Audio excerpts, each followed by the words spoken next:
to the Speeding Bulletin. My name is Steve Younis from supermanhomepage.com.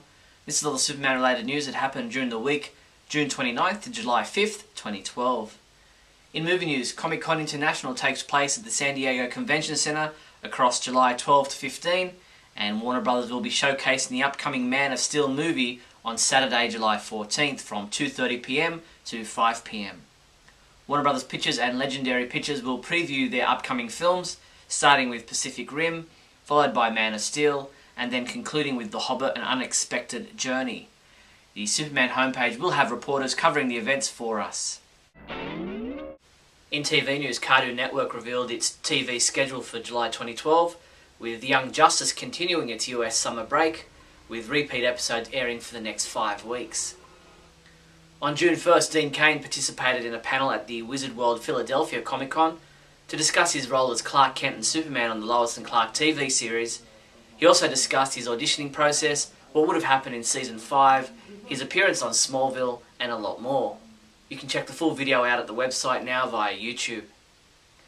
Fans of the Justice League animated series can get a massive 55% off the regular retail price of Justice League the Complete series on DVD. Instead of paying $100, you can get the 15-disc DVD collection for only $44.99. The offer ends at midnight on July 7th, so be quick. Buy your Justice League the Complete series on DVD from the Superman homepage online store today. Comic books we reviewed this week included Superman number 10, which was reviewed by Adam DeChannel, who gave it a 3 out of 5, saying, "A decent enough story, but overall there were some elements that tarnished it." Ralph Silver reviewed Justice League number 10, saying, "Another worthy installment in a story arc I'm really enjoying," and he gave it a 4 out of 5 rating. Teen Titans number 10 was reviewed by Sean Morrissey, who gave it a 1 out of 5, saying, "I can't be sympathetic to this story as it's presented." Sean also reviewed Superman Beyond number 4, saying, "Still delivering the goods," and he gave it a 4 out of 5. Mark Pritchard reviewed Smallville Season 11 Chapter 9, saying, "It was a slip from last week, though more on the energy level than on the execution," and he gave it a 4 out of 5. Mark also reviewed Superman Family Adventures number 2, saying, "More good times," and he also gave it a 4 out of 5. Superman comics available this week from July 4th include Action Comics number 11, which is available in a variant cover, a digital combo pack, and a black and white variant cover. Smallville Season 11 number 3 print edition, and Earth 2 number 1 goes back for a second printing. The New 52 relaunch by DC Comics is nearing its first anniversary, and we've got a range of merchandise from this new era, including t-shirts, action figures and trade paperback collections. Check out this New 52 Superman bust, available to own for only $69.99. Or how about a Superman 52.2 symbol t-shirt, yours for just $19.99. These and other great New 52 products are available from your one-stop Superman shop, the Superman homepage online store at supermanhomepage.com/shop. In other news, Sideshow Collectibles has unveiled their DC Comics Collectibles Superman life-size bust, which is now available for pre-order. The Man of Steel is crafted in an impressive 1-to-1 scale, capturing every detail of this icon of the DC Universe. The extraordinary bust measures a staggering 2.5 feet tall. Each piece is individually painted and finished with quality and attention to detail that is the trademark of Sideshow Collectibles products. Expected to ship in December 2012, this $679.99 priced life-size bust is available to pre-order now. Get to the Superman homepage to have a look. Animator Rob Pratt had so much fun making his Superman Classic fan film last year that he's made another.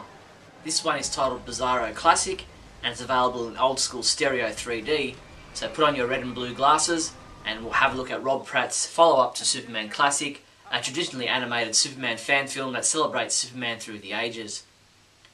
This week, Six Flags Discovery Kingdom launched their new roller coaster, Superman Ultimate Flight, featuring the tallest inversion west of the Mississippi. At 15 stories tall, this one-of-a-kind roller coaster takes riders on a maximum speed of 62 miles per hour over 2 vertical rolls and 2 upside-down twists. As a launch coaster, 12 passengers are seated 2 by 2 in 2 separate coaches before propelling forward through a tunnel, taking a heartline roll inversion at the height of 150 feet, then twisting at a 180-degree dive. Midway, the ride breaks twice at unexpected intervals for cliffhanger and dramatic effects, all in under 60 seconds. Fans of motorsports will have noticed the Superman S-Shield at the opening round of the 2012 MotoGP World Championship. Iveco has licensed the iconic symbol to promote its services throughout the 2012 MotoGP season. The Superman homepage Super Trivia Quiz has been updated for another month. The 3 questions we're asking you this time around are: what was the proper first name and last name of the Superman comic book editor affectionately known as Julie? What was Jerry Siegel's unpublished version of Kryptonite called? And what type of acid does Superman use to defeat the ultimate computer in the movie Superman 3?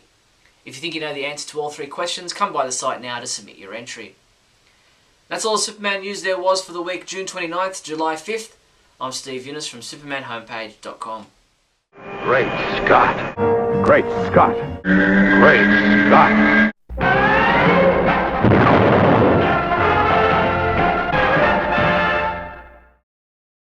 Hello everyone, and welcome to another edition of Great Scott. I'm Scotty V. It's good to see you. Thanks for watching. So, on Tuesday, July 3rd, at midnight, 12:04 to be exact, I saw the latest Spider-Man movie, The Amazing Spider-Man. I gotta say, I enjoyed it. It was fantastic. What does this have to do with Superman? Fantastic. It was really good. I had a couple of issues with it, having to do with there were points where I felt like I was watching a movie I had already seen, and the reason for this is this whole reboot idea. And the reason that it has to do with Superman is that I've already heard many times people complaining about the idea that it looks like we're going to be rebooting Superman again. And with Superman Returns, we already saw a redo of maybe the first Donner Superman, where Lex Luthor was the main villain. He wanted land. He was trying to create real estate for himself. He stole kryptonite from a place. He used it on Superman. A lot of the plot elements that were present in Superman Returns seemed to be borrowed, pilfered, if you will, in certain instances from the original Superman the movie. Now I hear fans saying that with Man of Steel having Zod in it, it looks like they may be rehashing Superman 2 and redoing that, possibly, you know, with better technology, better effects, and hopefully a grittier feel that doesn't detract from who Superman is or make him a different character than what he's always meant to be.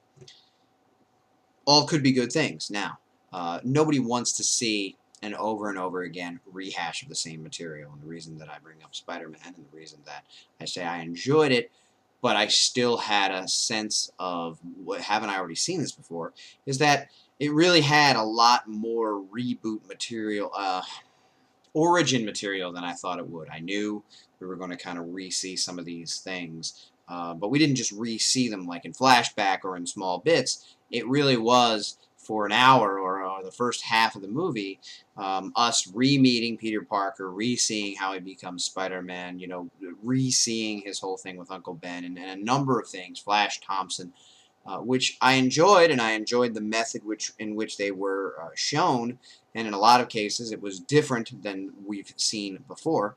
But I can see where people are a little bit trepidatious about seeing another redo of an origin that seemingly everybody knows. For me, there's a difference with Superman because it's been over 30 years since people have had a mainstream movie version of the origin of Superman. That still doesn't mean that people don't already know what it is, but it hasn't been covered in quite a long time in live action movie form, and it looks to me, from what I've heard, that they're not actually doing a straight up origin story either. It looks like he might be already grown with some flashbacks, but who knows exactly what they're going to do.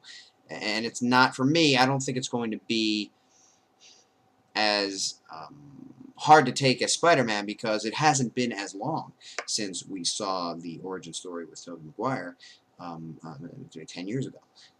So the movie Spider-Man, I think you should see it. I think it was great. I love superheroes, and I would say that probably in terms of morality and heroic greatness, I think that Spider-Man's probably second on my list of favorite superheroes. But I'll see any superhero movie. I like them all, and I hope that Man of Steel lives up to what we're all hoping for.